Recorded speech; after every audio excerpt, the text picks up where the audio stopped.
श्री गणेशाय नमः। नमस्कार दोस्तों, ये राशिफल चंद्र राशि पर आधारित है। चंद्रमा मन का कारक है। हमारे मन पर जो भी उतार चढ़ाव आते हैं वो चंद्रमा की स्थिति लेकर आती है। इस वजह से चंद्रमा की पोजीशन हमारे रोज के जीवन को बहुत ज़्यादा प्रभावित करती है और इसके अकॉर्डिंग हमारा दिन अच्छा या बुरा जाता है। तो आइए जानते हैं इस दिन चंद्रमा आपके लिए किस तरह के परिणाम लेकर आ रहा है। दोस्तों, चंद्रमा इस दिन आपकी कुंडली में दूसरे स्थान में रहेंगे, यानी धन भाव में रहेंगे। जी हाँ, ये चंद्रमा की पोजीशन काफ़ी अच्छी रहेगी। ये दिन आपके लिए बहुत बढ़िया जाने वाला है। व्यापारियों को व्यापार में काफ़ी मुनाफा होने की संभावना रहेगी। निवेश करने के लिए समय बिल्कुल सही रहेगा। इस दिन आप कहीं पर भी निवेश कर सकते हैं। धन से जुड़ा, पैसों से जुड़ा किसी भी तरह का आदान प्रदान आज आप कर सकते हैं। दोस्तों, ये दिन आपके लिए आर्थिक तरक्की के नए रास्ते खोल सकता है। ये दिन आपको आर्थिक तरक्की जरूर दिलाएगा। आपके खर्चे कम होंगे व आय ज्यादा रहेगी। फिजूल के खर्चे भी इस दिन होने की संभावना काफी कम रहेगी। नौकरी पेशा लोगों के लिए यह दिन काफ़ी अच्छा रहने वाला है। ग्रहमान आपके पक्ष में है। आपको मान प्रतिष्ठा मिलेगी। आपके कार्य क्षेत्र में वातावरण आपके अनुकूल रहेगा। सहकर्मचारियों का सहयोग आपको मिलेगा। आपके अधिकारियों से शाबाशी भी इस समय में आपको मिल सकती है, यानी आपका काम बहुत बढ़िया रहेगा, जिससे आपके अधिकारी आपसे प्रभावित होंगे। आपके कामों में मन भी लगेगा। बोनस या सैलरी बढ़त भी इस समय में होने की संभावना रहेगी। धन प्राप्ति के हिसाब से दिन आप ही के फेवर में है। अगर इस समय में नौकरी नहीं है तो प्रयास जरूर करें। ग्रह नक्षत्र अनुकूल है, लाभ जरूर मिलेगा। मनोवांछित नौकरी आपको इस समय में मिल सकती है। अगर स्टूडेंट्स की बात करते हैं तो स्टूडेंट्स के लिए समय शुभ रहेगा। इस समय में महत्वपूर्ण फैसले ले और उस पर अमल करें, लाभ जरूर मिलेगा। जो भी फैसले लोगे वो सही साबित होंगे। आपके फ्यूचर के लिए प्लानिंग करनी है तो ये समय आपके लिए बिल्कुल सही है। जो विद्यार्थी अपने परिवार से दूर रहते हैं उन्हें परिवार से मिलने का मौका इस समय में मिलेगा। यात्राएं होने की भी संभावना रहेगी। परिवार में कोई फंक्शन या कोई छोटी पार्टी होने की भी संभावना बनी रहेगी। अगर पर्सनल लाइफ की बात करते हैं, लव लाइफ की बात करते हैं तो लव लाइफ के लिए भी ये दिन बहुत बढ़िया रहने वाला है। पार्टनर से मिलना, घूमना फिरना, साथ समय व्यतीत करना, इन चीज़ों के लिए समय काफ़ी अनुकूल है। एक दूसरे के प्रति प्यार बढ़ेगा व संबंध अधिक मधुर बनेंगे। पार्टनर्स के बीच अगर पहले से ही किसी तरह की अनबन बनी हुई है तो वो अनबन ज़रूर दूर होगी। प्रयास ज़रूर करें। अनबन या किसी तरह की दूरियां है तो मिट जाएगी। दोस्तों, हर काम में इस दिन आपको कामयाबी मिलने के संकेत हैं। टेंशन नहीं रहेगा, सोच पॉजिटिव रहेगी। पेंडिंग कामों को भी पूरा करने के लिए समय अच्छा है। तो कोई पेंडिंग काम है तो इस समय में आप पूरा करने की कोशिश करें, वो काम पूरे हो जाएंगे। मैरिड लाइफ भी इस समय में मधुर रहेगी। पार्टनर्स एक दूसरे को अच्छे से समझेंगे। प्यार व शांति का माहौल आपके घर में, आपके परिवार में आपको इस समय में देखने को मिलेगा। अगर स्वास्थ्य की बात करें, सेहत की बात करें तो ये समय आपके स्वास्थ्य के लिए भी अच्छे संकेत दे रहा है। जी हाँ, सेहत संबंधित कोई भी परेशानियां आपको नहीं सताएगी। पुरानी चल रही जो बीमारियां हैं उसमें भी आपको आराम मिलेगा। इस समय में आपकी सेहत बहुत अच्छी रहेगी। प्रसन्नता व आनंद में दिन व्यतीत होगा। दोस्तों, स्वास्थ्य अच्छा रहेगा, उसे और अच्छा बनाने की कोशिश करें। अपने फिटनेस पर ध्यान देना बहुत ज़रूरी होता है, तो अपने फिटनेस पर, अपने रहन सहन पर, खान पान पर ध्यान जरूर दें। सुबह टहलना जारी रखें, एक्सरसाइज जरूर करें, सोच पॉजिटिव रखें और मन में हमेशा अच्छे विचारों को आने दें, क्योंकि हमारे मन में जो भी विचार बार बार आते हैं उन विचारों से ही हमारा फ्यूचर बनता जाता है। तो हमारे विचारों पर भी हमारा नियंत्रण होना काफ़ी ज़रूरी होता है। इस दिन सफ़ेद रंग का अगर आप इस्तेमाल करते हैं तो आपके लिए बहुत बढ़िया रहेगा और 6 अंक इस दिन आपके लिए लकी साबित हो सकता है। दोस्तों, ये राशिफल चंद्र राशि पर आधारित है, लेकिन कभी कभी हमारी पर्सनल कुंडली में बाकी ग्रहों की पोजीशन कुछ इस तरह की होती है कि आपके राशिफल परिणाम में बदलाव दिख सकता है। इसलिए राशिफल को एक मार्गदर्शन के तौर पर लिया जाए तो ज्यादा अच्छा रहेगा।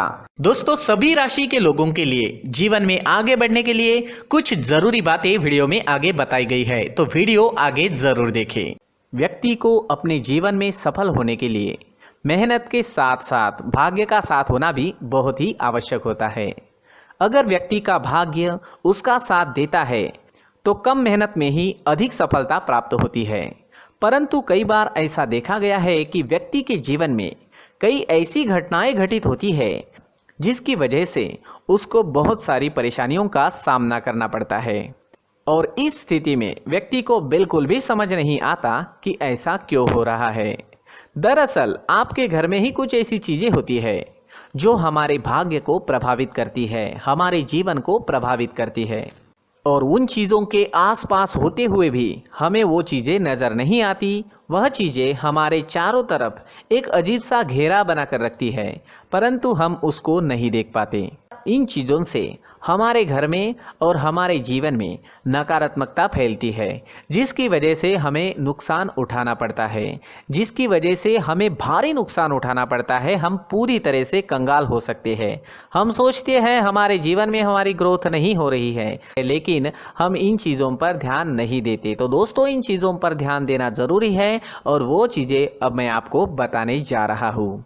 अगर आप कहीं बाहर से आते हैं और अपने जूते चप्पल इधर उधर कहीं भी उतार देते हैं तो ये अशुभ होता है, क्योंकि इधर उधर जूते चप्पल उतारने की आदत की वजह से आपको अपने जीवन में आगे बढ़ने में रुकावटें उत्पन्न होती है। इससे उन्नति में बाधा आती है। इसलिए आप अपने जूते चप्पलों को उनकी जगह पर ठीक प्रकार से रखें। दोस्तों, काफ़ी लोगों को इस तरह की आदत होती है, कहीं से भी बाहर से आते हैं, कहीं भी जूते चप्पल फेंक देते हैं, कहीं पर भी उतार देते हैं। कुछ लोग तो घर के एंट्री के मेन डोर के सामने ही जूते या चप्पल डायरेक्टली उतार देते हैं।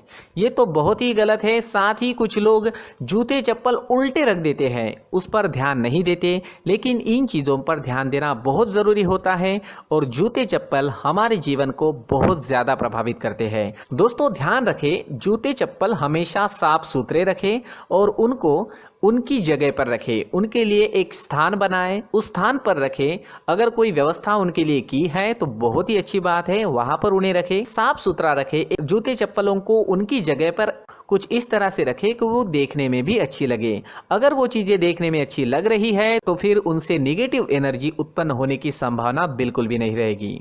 तो दोस्तों, इस बात का ध्यान ज़रूर रखें। साथ ही दोस्तों, एक और बात है जिस पर आपको ध्यान देना बहुत ज़रूरी होता है। हमारे घर के छत के ऊपर जिन चीज़ों का हमें काम नहीं होता है उन्हें हम घर के छत के ऊपर रख देते हैं। ऐसा करते करते देखेंगे तो घर के छत के ऊपर कबाड़ जमा दिखता है। जी हाँ, जो चीज़ें हमें लगता है आगे जाके हमारे काम में आ सकती है वो हम घर के ऊपर रख देते हैं, लेकिन वो चीज़ें तो काम में नहीं आती। हमारे जीवन पर वो चीज़ें बहुत ही गहरा निगेटिव इफेक्ट डालती है। इसलिए हमारे घर के ऊपर का जो भी एरिया है वो पूरी तरह से साफ सुथरा रखें। जी हाँ, साफ सुथरा रखना है और एक भी बिना काम की चीज़ हमारे घर के ऊपर नहीं रखनी है। दोस्तों, नहीं तो हम जीवन में मेहनत करते ही रहेंगे और हम जितना पा सकते हैं उतना नहीं पा सकेंगे, क्योंकि ये चीज़ें हमें कहीं ना कहीं हमारे जीवन में पीछे रखेगी। इस वजह से घर के छत को पूरी तरह से साफ रखें, पूरी तरह से साफ सुथरा रखें, क्लीन रखें। साथ ही दोस्तों, हम हमेशा देखते हैं घर के ऊपर जाने के लिए जो सीढ़ियां हैं, उन सीढ़ियों के नीचे जो जगह होती है वहां पर सामान हमेशा रख दिया जाता है। वो जगह ही ऐसी है कि सामान को खींची लेती है। वहां पर आपको कुछ ना कुछ सामान मिलेगा ही। जिन लोगों को पता नहीं है उनके घर आपको सामान मिलेगा ही, लेकिन जिन्हें पता है वो लोग हमेशा सीढ़ियों के नीचे की जगह साफ सुथरी रखते हैं और एक भी चीज़ वहाँ पर आपको नहीं मिलेगी। क्योंकि अगर हम सीढ़ियों के नीचे सामान रखते हैं तो हमारी उन्नति होना बहुत ही मुश्किल है। जी हाँ, सीढ़ियों के नीचे कूड़ा कचरा कबाड़ अगर हम जमा करके रखते हैं, कोई भी सामान रख देते हैं, तो उस वजह से माँ लक्ष्मी हम पर प्रसन्न नहीं होती। माँ लक्ष्मी हमारे घर में आने की संभावना बहुत ज़्यादा कम हो जाती है। तो दोस्तों, इन चीज़ों पर ध्यान रखें। हमारे घर की जो सीढ़ियाँ होती है उनके नीचे की जगह हमेशा साफ सुथरी रखें, क्लीन रखें।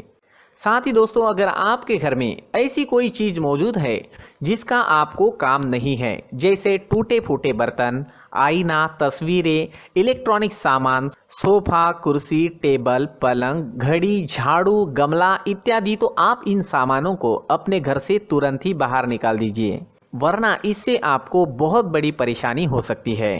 आपको ये चीज़ें कंगाल बना सकती है। तो घर में ऐसी चीज़ों का मौजूद होना शुभ नहीं माना गया है। इससे धन की देवी माता लक्ष्मी जी का प्रवेश घर में नहीं होता है। इन चीज़ों से आपके घर में नकारात्मक ऊर्जा का संचार होता है और जिस वजह से व्यक्ति को मानसिक समस्याओं का सामना भी करना पड़ता है। व्यक्ति के मन में चिड़चिड़ाहट होती है और छोटी छोटी बातों पर गुस्सा आने लगता है। आप जो भी कार्य करते हैं उसमें आपका मन नहीं लग पाता है। इस व्यक्ति का जीवन घर में मौजूद इन चीज़ों की वजह से अंधकार में डूबने लगता है। इसलिए आपको घर में बिना काम की चीज़ें, कूड़ा कचरा नहीं रखना है। दोस्तों, एक और ख़ास बात है, हमारे घर में मकड़ी का अगर जाला है तो वो बिल्कुल भी शुभ नहीं है। जी हाँ, वो अशुभ माना जाता है। घर में मकड़ी का जाला होना अशुभ है। इससे आपके अच्छे दिन भी बुरे दिनों में बदल सकते हैं, क्योंकि मकड़ी अपना जाल शिकार को फंसाने के लिए बनाती है। और अगर आपके घर में मकड़ी का जाला है तो इससे घर में नकारात्मक ऊर्जा का प्रभाव अधिक बनता है और वास्तुशास्त्र के अनुसार इससे सकारात्मक ऊर्जा का नाश होना शुरू हो जाता है और घर में नकारात्मक ऊर्जा बहुत ज़्यादा बढ़ जाती है। इसलिए आप अपने घर को हमेशा साफ सुथरा रखें। कम से कम 1 महीने में अपने घर के हर कोने की साफ सफाई ज़रूर करें। जी हाँ, वैसे तो 1 हफ्ते में साफ सफाई करनी ही चाहिए, लेकिन ना हो सके तो 1 महीने में तो आपको घर पूरी तरह से साफ करना चाहिए और मकड़ी के जालों को खास करके अपने घर में बिल्कुल भी पनाह ना दें। दोस्तों, मुख्य द्वार भी हमेशा साफ सुथरा रखें। मुख्य द्वार को हमेशा सजाया जाता है, क्योंकि मुख्य द्वार से ही हमारे घर में लक्ष्मी का प्रवेश होता है। तो मुख्य द्वार को साफ सुथरा रखें और सजा कर रखें तो बहुत अच्छा रहेगा। इससे मानसिक रोग और घर की परेशानियां दूर हो जाएगी, धन की कोई कमी नहीं रहेगी और इसके साथ साथ आय के नए स्रोत भी खुलने लगेंगे। इसी के साथ और कुछ चीज़ें हैं, जैसे टूटी फूटी जो भगवान की मूर्तियां होती हैं वो हमारे घर में नहीं रखनी चाहिए। साथ ही जो भगवान के पुराने फ़ोटो है जो जमा करके रखे हुए होते हैं, तो दोस्तों वो चीज़ें नहीं रखनी चाहिए। जो भगवान के फ़ोटो या भगवान की मूर्तियाँ जो घर के मंदिर में हैं, बस वहाँ तक सीमित है। अगर आपके घर के शोकेस में भी वो मूर्तियाँ रखी है, कुछ फ़ोटो रखे थे, उन्हें भी साफ़ करते रहना चाहिए। जिन चीज़ों को हम मेंटेन नहीं कर पाते, साफ़ नहीं रख पाते, उन चीज़ों को घर से हटा देना ही आपके लिए अच्छा रहेगा। साथ ही दोस्तों, कुछ तस्वीरें हैं, जैसे डूबते नाव की तस्वीर या फिर झगड़े की तस्वीर या फिर कुछ ऐसी तस्वीरें होती है जो देखते ही हमें समझ में आ जाता है कि ये तस्वीर निगेटिविटी दर्शा रही है। इस तरह की तस्वीर भी आपको आपके घर में नहीं रखनी है। जी हाँ, इस तरह की तस्वीर लगाने से भी हमारे जीवन में उसी तरह की घटनाएं घटित होना शुरू हो जाता है। हर एक चीज़ हमारे घर की हम पर प्रभाव डाल रही है, तो इन चीज़ों को ध्यान में आपको रखना होगा। तो दोस्तों, कुछ ऐसे छोटे मोटे बदलाव करके हम हमारे जीवन में खुशियाँ ला सकते हैं, तरक्की ला सकते हैं, धन ला सकते हैं, माँ लक्ष्मी जी का प्रवेश हमारे घर में हो सकता है। तो इन चीज़ों को ज़रूर आजमाएं। इस तरह के बदलाव आप आपके घर में ज़रूर करें। धन्यवाद।